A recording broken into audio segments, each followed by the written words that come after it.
제가 오늘 맡은 부분은 Resolution of Inflammation from Nutrition to Disease, especially 캔서에 대한 그런 내용이 되겠습니다. 그래서 다음과 같은 순서로 발표를 하겠습니다. What is inflammation?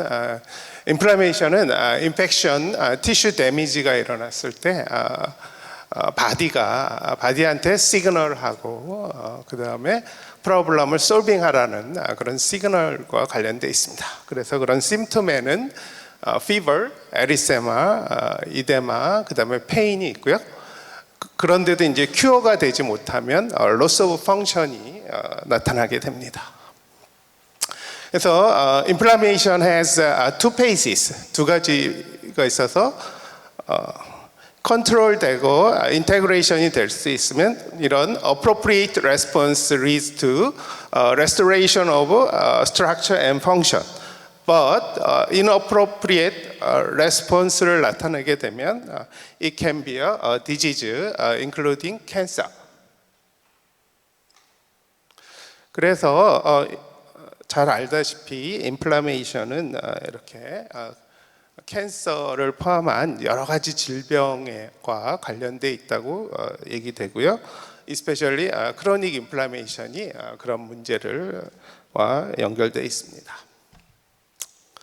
그래서 이제 제가 이제 PhD를 하고 이제 아모레퍼시픽이라는 회사에 조인을 했는데 거기서 이제 칵스2 이니비터 과제를 하게 됐습니다. 그래서 엔세이드라는 우리가 보편적으로 쓰는 항염증 물질의 언맷 니즈가 제가 이제 그 당시 인식했던 게 이제 에이징 제너레이션에서 이제 얼서가 생겨서 요 어퍼 GI의 얼서가 특히 큰 문제라는 그런 얘기들이 있었습니다.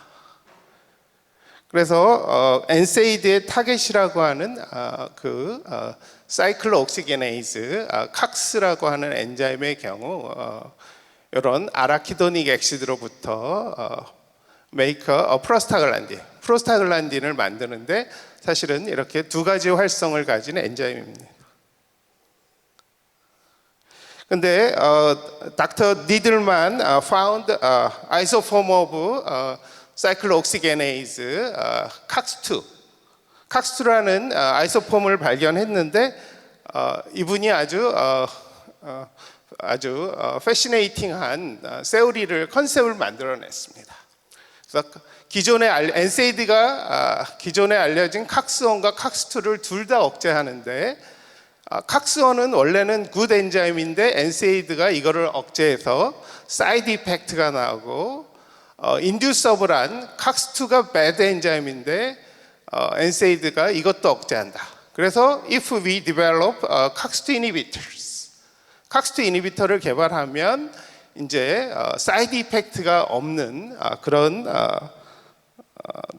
좋은 물질을 약을 개발할 수 있겠다 했고 우리는 we called it super aspirin project. 그래서 저희는 이것을 슈퍼 아스피린 프로젝트라고 불렀습니다. 그래서 실제로 이제 많은 글로벌 제약사들이 약을 개발했고 시장에 현재 남아 있는 건 요 셀레콕시브가 이제 주로 남아 있습니다. 그리고 저희도 아주 많은 어려움을 겪다가 이제 개발에 매우 어려워하다가 이제 운 좋게 이제 요 미들 링의 스트럭처가 아주 임포턴트 했었습니다. 그래가지고 요 아이디어를 솔립 추출물에서 유래한 아이소락톤 스트럭처로부터 여기를 이렇게 모디파이 해가지고 우리가 22호 뉴드럭 폴마콕시브라는 그리고 아셀렉스라는 상품명을 가진 캡셀이 이제 저희가 기술 이전했던 크리스탈 지노믹스에서 만들어냈고요. 얘는 용량이 3mg 요 정도 될 정도로 아주 포턴트한 그런 드럭이 되겠습니다.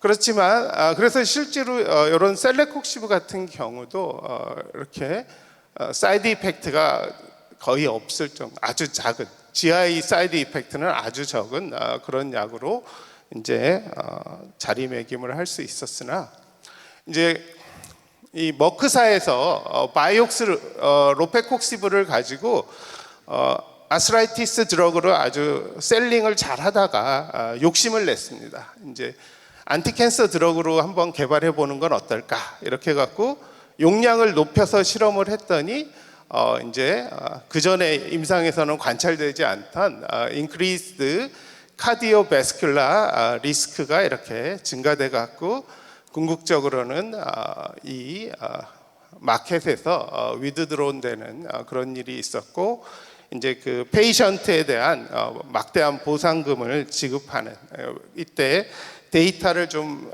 통계적 데이터에 좀 매니플레이션이 있었다 이런 얘기들도 있었습니다. 그래서 이제 그 칵스트 이니비터라든지 이런 연구, 엔세이드 연구를 하다가 그 서한이라는 분이 재미난 어프로치를 해봤습니다. 그래서 에스피린을 트리트한 컨디션에서 폴리 언세츄레이티드 크로모포아를 가진 요 테트라 N, 컨주게이티드 테트라 N 픽이 나타나는 걸 알게 됐고요. 그리고 요것들이 무엇인지를 규명을 해보니 15에피 리폭신과 같은 물질이 생기는데 이게 원셀에서 생기는 게 아니라 엔도셀리알 셀과 그리고 이것이 이쪽으로 넘어와서 이제 폴리모포 뉴트로필에 의해서 이렇게 투셀이 인볼브 되는 경우에 의해서 이런 머티리얼이 생긴다는 걸 이제 알게 됐고 이게 이제 염증의 종결이라는 그런 현상에 대한 이제 아주 시작을 나타내는 그런 거가 되겠습니다. 그래서 이제 염증이 그치는 현상을 우리가 이제 레졸루션이라고 하는데 이게 인플라메이션이 이니시에이션 되는 것처럼 이게 액티브 프로세스다. 그리고 이러한 액티브 프로세스에는 리피드 미디에이터 클래스 스위칭이 일어나고 이런 레졸루션에 관여하는 새로운 종류의 리피드들이 리폭신, 레졸빈, 프로텍틴, 마레신 등이 있고 이런 레졸루션을 유발하는 물질들에 의해서 다시 우리가 호메오스타시스에 갈 수 있다. 그래서 어큐트 인플라메이션이 호메오스타시스로 가기 위해서는 이런 물질들이 필요하다. 이제 이런 것들이 이제 새로운 이론으로 이제 정립이 됐습니다. 그리고 재밌게도 그 아라키도닉 엑시드가 요 사이클 옥시게네이즈 2가 아스피린에 의해서 세린 레지듀가 아세틸레이션이 되면 이 칵스2의 서브스트레이트 스페시피시티가 바뀌어서 그 새로운 물질을 만드는 엔자임으로 돼서 이런 머티리얼을 만들고 요게 파이버 리폭시게네이즈에 의해서 이제 요 물질이 생기는 것이 이제 최종적으로 규명이 됐습니다. 그래서 저희는 이제 제가 이제 염증을 좀 하다가 요 스페셜라이즈드 프로 레졸빙 미디에이터라는 이런 종류들로서 이게 아주 염증 필드에서 중요할 거라고 생각을 했었고요. 그때 마침 우리 김상건 선생님께서 그 편집장으로 계셨던 아카이브 팜 리서치에서 이 미니 리뷰를 한번 써보라고 기회를 주셔가지고 이런 그 당시에 있던 걸 쭉 정리를 했었는데 저희 저널이 요 논문이 인용도 많이 됐지만 이렇게 막 교과서에까지 그림으로 실리는 그럴 정도로 그 당시에 이제 총정리가 돼서 인기를 끌었었습니다. 그러다가 이제 최근에 21년에 이제 그동안 진보가 어떻게 돼 있나 코로나 관련된 내용도 좀 보강하고 하느라고 해서 이런 스페셜라이즈 프로 레졸빙 리피드들이 종류도 늘어났고 그 다음에 여러 가지 수용체들과 그 다음에 뉴클리어 리셉터들하고도 이제 상호작용하고 관계하고 있다는 것도 이제 알려졌습니다. 이것도 역시 APR에 한번 발표한 적이 있습니다. 그래서 이런 스페셜라이즈 SPM들이 나타내는 작용이 이렇게 PMN들의 리크루트먼트를 블락을 하는 식의 안티 인플라머터리 펑션도 있지만 중요한 펑션은 바로 에이포프토틱한 PMN들을 먹어치우는 이런 현상을 프로레졸빙 이펙트의 가장 기본으로 보고 있습니다. 그래서 리폭신, 레졸빈, 프로텍틴 등이 바로 이런 셀 데브리스들을 먹어치우면, 그래서 청소부의 역할을 하면 이제 우리가 호메오스타시스를 이룰 수 있다, 이렇게 보고 있습니다.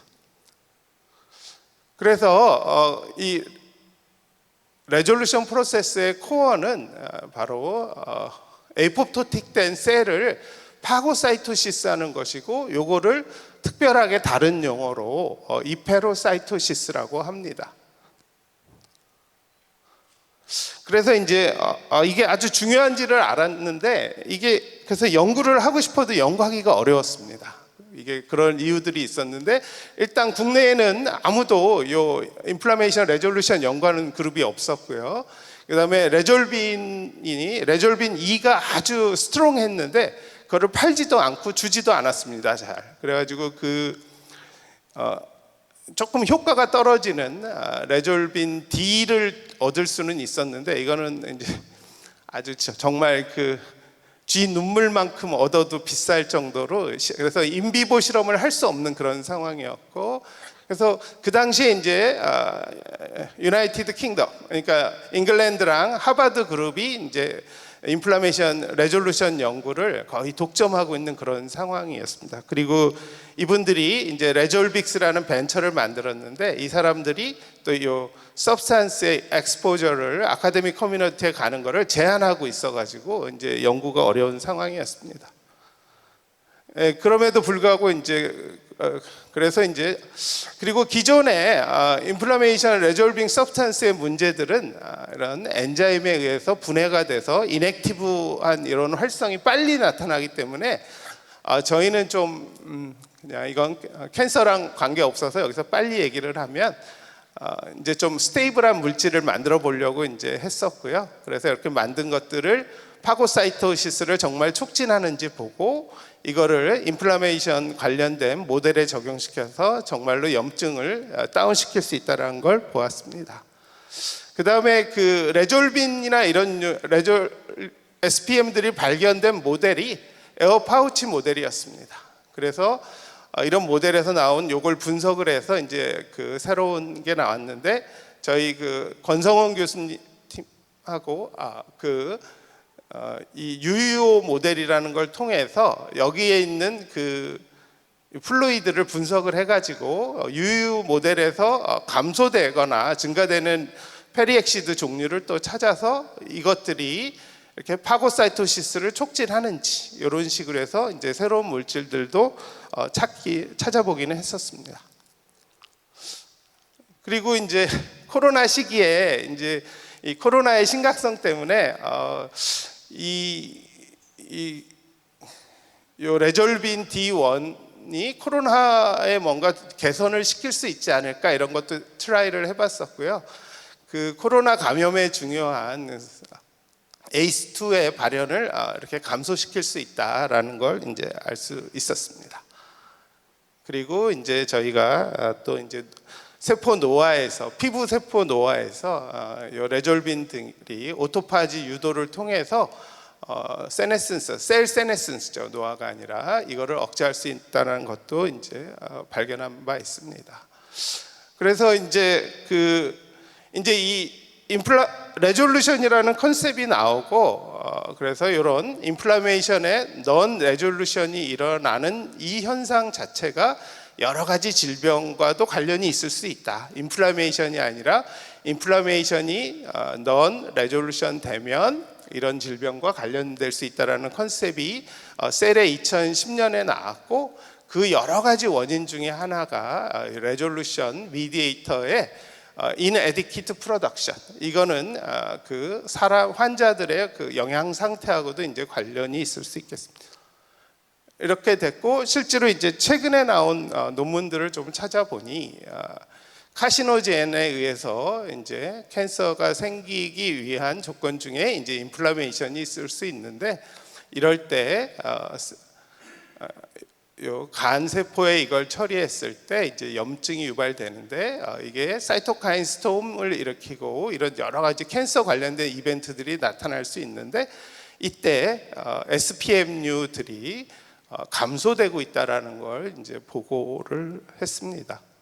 사람들이. 그다음에 반대로 동일한 조건에서 이런 SPM류들이 증가가 돼서 셀룰라 데브리스를 클리어, 그러니까 청소를 잘 하게 되면 그런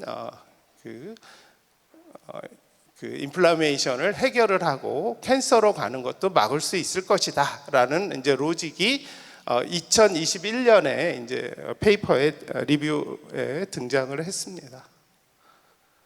그래서 이제 동물 실험 단계에서 오랄 캔서, 리버, 콜론, 렁, 서비컬 캔서 종류에서 이제 그 SPM들이 이런 캔서 종류들을 타겟할 수 있다라고 2025년에 정리가 좀 돼서 이제 이 염증 종결 관련된 것들을 캔서에 적용하기 위한 어떤 논리가 조금 마련됐다 이렇게 볼 수 있겠습니다. 그래서 이제 키는 이겁니다. 그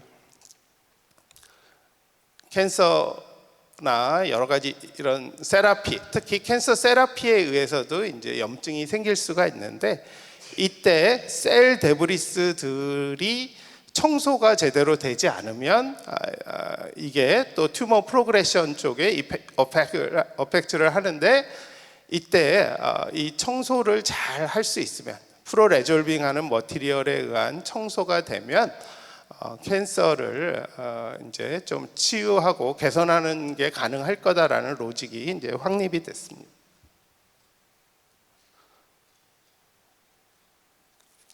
그래서 이제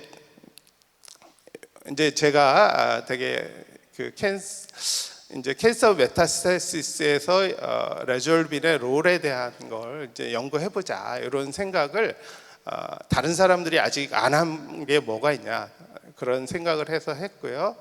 그래서 이제 저희가 발견한 게 이 당시에 아무도 캔서 메타스테시스에 관련된 레졸빈에 대해서 연구가 안 이루어지고 있다는 걸 알게 됐습니다. 그래서 이 연구를 이제 좀 해봤었습니다. 그래서 그 당시 이제 저희가 이제 지식이 좀 있었던 것이 에피셀리알 셀들이 TGF 베타와 이런 인듀서에 의해서 메센키말 피노타입으로 컨버전이 되고 이런 현상 중에 마이그레이션 인베이전이 증가된다. 뭐 이제 그런 거에 저희가 좀 익숙해서 이쪽을 요 모델에 대해서 레졸빈의 효과를 보려고 노력을 했습니다. 그래서 이 관련된 레졸빈은 구조가 이렇게 되어 있습니다. D1, D2가 있는데 D1이 더 효과적이었고요. 그래서 TGF 베타를 쳐주면 세포가 이렇게 길쭉길쭉해지는데 이 레졸빈을 쳐주면 다시 길쭉길쭉해지는 게 억제되는 식으로 보이는데 이제 지금은 잘 안 보이고 있습니다. 그리고 이런 EMT 과정 중에 이카데린이 엔카데린으로 이렇게 컨버전이 되는데 레졸빈의 트리트먼트는 디크리스 엔카데린의 증가를 막고 리스토어 이카데린에 다시 회복시켜주는 그런 결과들이 나타났습니다. 예, 그리고 이제 농도별로 트리트 했을 때도 레졸빈의 트리트먼트는 엔카데린을 치면 이렇게 디크리스 되고 이카데린의 어마운트는 다시 리스토어 되는 걸 알 수 있었습니다. 예, 컴포칼에서도 비슷한 결과를 알 수 있었습니다. 그리고 TGF 베타 트리트먼트는 마이그레이션과 인베이전을 인크리즈 시키는데 레졸빈의 트리트먼트는 이거를 이렇게 디크리즈 시켜서 레졸빈이 EMT 관련된 피노타입인 마이그레이션과 인베이전을 이니비션 한다는 걸 알 수 있었습니다. 그래갖고 이제 논문을 투고했는데 이게 코멘트가 왜 애니멀 실험을 하지 않았냐 이렇게 그 코멘트가 왔습니다. 그래서 이제 큰일 났죠. 저희가 이 물질도 엄청 비싸고 그런데 이 애니멀 실험을 하라고 그래서 이걸 어떻게 피해 갈까 해서 이제 이렇게 아이디어를 낸 게 이제 인비트로 실험하고 인비보 실험에 브릿지 스터디로 많이 하는 게 이 3D 컬처였습니다. 그래서 이 3D 컬처 저희는 인베이전 쪽이어서 인베더 포디아 포메이션을 3D 컬처로 이렇게 하는 모델을 세팅을 해가지고 보시면 TGF 베타를 치면은 이렇게 쭉쭉 뻗어나가는 것들이 있습니다. 그런데 레졸빈 트리트먼트는 그런 인베더 포디아 포메이션을 서프레스 한다라는 걸 이제 알 수 있었습니다. 그 다음에 레졸빈이 작용을 할 때 ALX, FPR2나 GPR32에 의한 리셉터에 의해 작용을 한다라는 게 알려져 있어서 요 레졸빈의 작용이 있을 때 요 수용체들에 대한 SI와 그 다음에 오버 익스프레션, 진을 오버 익스프레션 했을 때 레졸빈에 의해서 감소됐던 엔카데린이 다시 수용체를 SI하면 리스토어가 되고 반대로 오버 익스프레션 하면 그 리스토어가 다시 줄어든다라는 걸 알아서 레졸빈에 ALX, FPR2가 관여한다는 걸 알 수 있었고요. 유사하게 GPR32도 SI 했을 때 엔카데린이 다시 늘어나고 그 수용체를 다시 오버 익스프레션 했을 때 엔카데린이 감소한다는 걸 알 수 있었습니다. 네, 그리고 이제 저희가 의도치 않게 레졸빈의 트리트먼트는 이러한 수용체들의 발현도 증가시킬 수 있다라는 것도 이제 좀 발견할 수 있었습니다. 그래서 이제 저희가 이제 이런 스킴을 그 논문을 퍼블리시할 때 제안을 했었습니다. 그래서 근데 이번에 발표할 때 이 그림을 다시 그려야 돼가지고 제미나이라는 AI 보고 그리라 그랬더니 이렇게 그려줬습니다. 그래서 몇 번 수정을 하긴 했는데 하여간 쉽게 바꿔주긴 합니다. 그래서 실제로 저희가 2013년에 이 캔서 관련된 레졸빈류의 리포트를 처음 했습니다. 이거를 최초로 했고요. 그 뒤로 시간이 많이 흘려서 이제 한 18년부터 이제 최근 들어 이제 캔서 쪽으로 로직이 이제 확립이 돼서 이제 애니멀 실험까지는 이제 그 결과들이 나오고 있는데 휴먼 실험을 하기 위해서는 이런 요 물질들이 가진 안전성이나 이런 안정성이나 이런 문제들이 해결이 돼야 돼서 아직 임상 실험 쪽으로는 까지는 넘어가지 못하고 있는 것 같습니다. 그래서 이제 마지막으로 이제 빨리 개념만 설명하고 넘어가겠습니다. 그래서 안티 레졸루션 팩터라는 거를 이제 저희가 생각을 해봤습니다. 왜 염증이 일어나고 나서 인플라메이션 레졸루션이 왜 바로 일어나진 않느냐? 이게 겹치는 시기가 있는데 왜 이럴까? 이제 그래서 이제 레졸루션을 막고 있는, 그래서 인플라메이션을 서스테인하고 이 페로사이토시스를 서프레스하는 것이 뭔가 있을 거다. 그걸 우리는 안티 레졸루션 팩터라고 정의하기로 했고 그 캔디데이트로 HMGB1을 실렉션을 했습니다. 그래서 안티 레졸루션 팩터라는 워드는 여기서 처음 나왔는데 어떤 실험이나 이런 것도 안 했고 저희가 처음으로 한번 이걸 실험적으로 증명해 볼 수 없을까?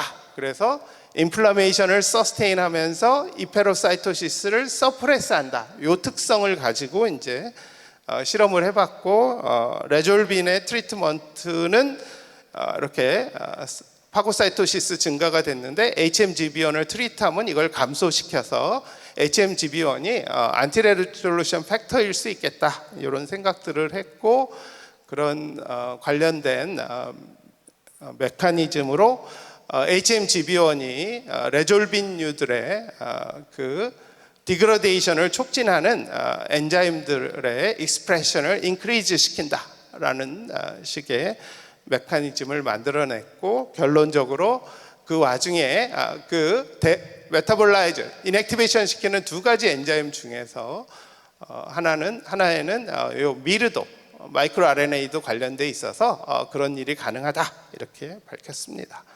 그래서 이제 이거는 그냥 제가 생각해 본 아직 근거가 없습니다. 그래서 기존에는 인플라메이션, 안티 인플라메이션이라고 돼 있었는데 이제 그게 인플라메이션 레졸루션, 그리고 인플라메이션에 대해서는 안티 인플라메이션, 그리고 이제 질병 레졸루션은 좋은 거지만 안티 레졸루션이 있기 때문에 요 각각 네 가지 분야에 대한 에고니스트나 엔테고니스트가 되면 그게 세라피틱스가 될 수 있을 것이다 이렇게 생각을 하고 있습니다. 그래서 결론적으로 이렇게 인플라메이션이 페일드 레졸루션이 되면 여러 가지 우리가 보는 많은 증상들이 나타나고 레졸루션 메디신들이 관여를 할 수 있다면 호메오스타시스가 될 수 있을 거라 기대하고 있습니다. 예, 이건 저희가 지금은 아니고요. 예전에 저희가 이 일을 할 때 제일 사람들이 많고 그럴 때였고요. 칵스트 스토리 아모레퍼시픽에서 같이 연구했던 분들 중에서 저를 포함해서 총 5명이 교수가 됐습니다. 그리고 이제 일부 지금 분들도 다 자리를 다 잡았습니다. 예, 경청해 주셔서 감사합니다.